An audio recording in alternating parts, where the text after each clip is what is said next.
मृत्युंजय महादेवं त्राहि मां शरणागतम्। जन्म मृत्यु जरा व्याधि पीड़ितं कर्म बंधनै। सर्वप्रथम हम सब की ओर से आप सभी को शिवरात्रि की हार्दिक शुभकामनाएं। शिवरात्रि काल रात्रि के समान ही महारात्रि मानी गई है और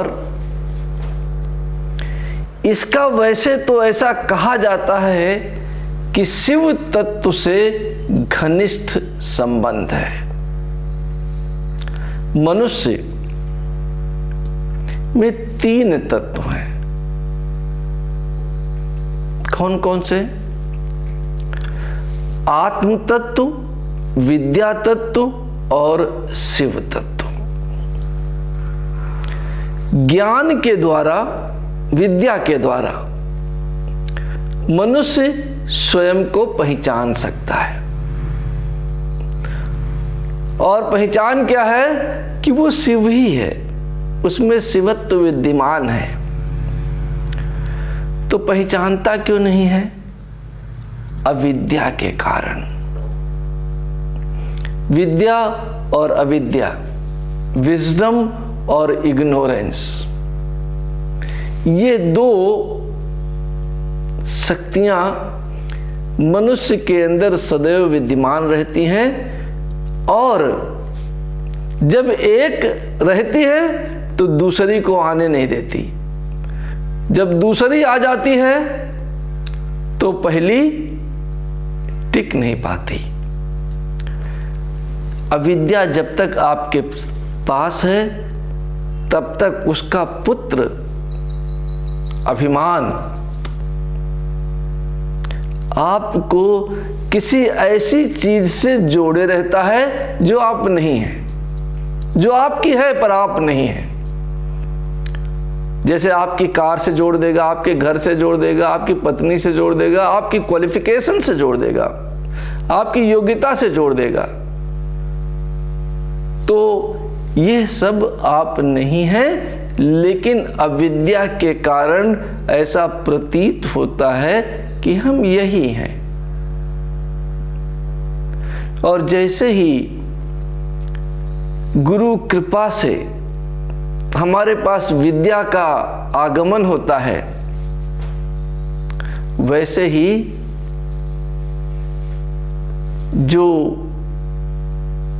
माया रूपी सारे तत्व हैं उनका विलय होकर के हम पूर्ण रूप से शिव तत्व में विलीन हो जाते हैं। इसीलिए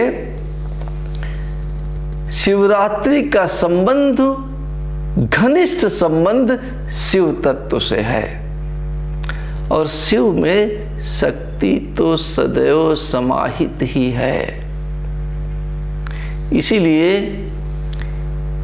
यह शिवरात्रि का पर्व शिव और शक्ति के एकीकरण के पर्व के रूप में मनाया जाता है, जिस दिन फेमिनिन एनर्जी और मैस्कुलिन एनर्जी दोनों एक साथ जुड़ गए। जिस दिन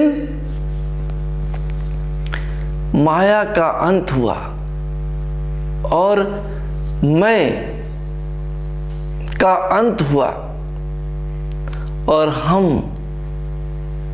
हो गए, हम शिव में विलीन हो गए। इस रात्रि का महत्व इसीलिए है कि हम अपने आप को शिव तत्व में विलीन कर दें। अगर आपने कभी आचमन किया हो तो हम करते हैं आत्म तत्वाय स्वाहा, विद्या तत्वाय स्वाहा, शिव तत्वाय स्वाहा। यही 3 तत्व हमारे अंदर हैं। जब विद्या विकसित होती है, जब विद्या हमारे अंदर समाहित होती है तो हमें शिव तत्व का ज्ञान प्राप्त हो जाता है। और जब अविद्या होती है तो माया हमें चारों तरफ से घेर लेती है और हमें शिवत्व का आभास नहीं हो पाता है। और जब माया घेरती है तो बहुत घनिष्ठता के साथ में जकड़ती है और हमारे जो अंतः शत्रु हैं, काम, क्रोध, मद, लोभ, मत्सर, ये जो शत्रु हैं ये पूर्ण रूप से विकसित होने लगते हैं। जितना ये विकसित होंगे उतना ही हम शिवत्व से दूर होते चले जाएंगे। शिवरात्रि का उपवास, शिवरात्रि के दिन मिट्टी के शिव बना करके उस पर पालथी पूजा अक्षतों के द्वारा, पुष्पों के द्वारा, कमल पुष्पों के द्वारा करने से इन शत्रुओं का विनाश होता है। और जब इन शत्रुओं का विनाश हो जाता है तो जो माया ने बंधन बांध रखा है वो भी ढीले पड़ते हैं और ढीले पड़ने के बाद छूट भी सकते हैं। और बंधन कौन कौन से हैं? घृणा, भय, लज्जा, शंका, जुगुप्सा, कुल, जाति और शील। मनुष्य इन 8 बंधनों में बंधा हुआ है और इसी को अष्टपाश कहते हैं। इस अष्टपाश को जिसने काट लिया वो पशुपति है, वो ईश्वरत्व में विलीन है। और जो नहीं काट पाया वो पशु है। तंत्र में 5 भाव हैं वैसे तो, पर 3 भाव बड़े फेमस हैं, बड़े महत्वपूर्ण हैं। पहला पशु भाव, जो अपने पासों को काट नहीं पाया वो पशु। और जो बंधा हुआ है वो पशु, जो जकड़ा हुआ है वो पशु।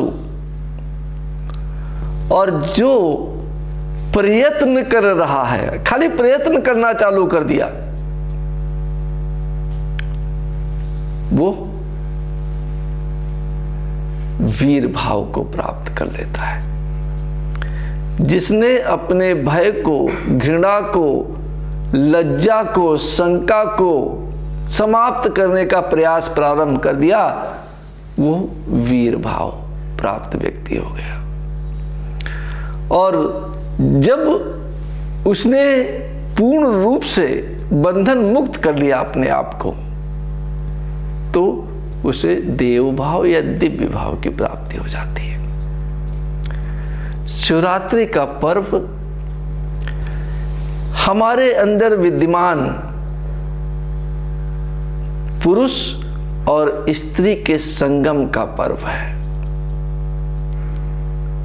और ये पर्व इसलिए है ताकि मैं अपने सभी शत्रुओं का संहार कर, भगवान शिव संहार के देवता हैं। किसका संहार? काम, क्रोध, मद, लोभ, मात्सर्य, इनका संहार। इनका संहार कर जो हमें बंधन मुक्त कर दें, वही हमारे आराध्य शिव हैं। शिव की आराधना करके,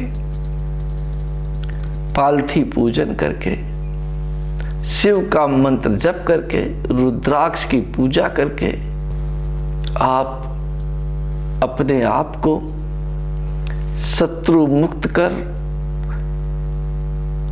बंधन को काट कर ईश्वर में विलीन होने की क्रिया संपन्न करें। धन्यवाद, आभार।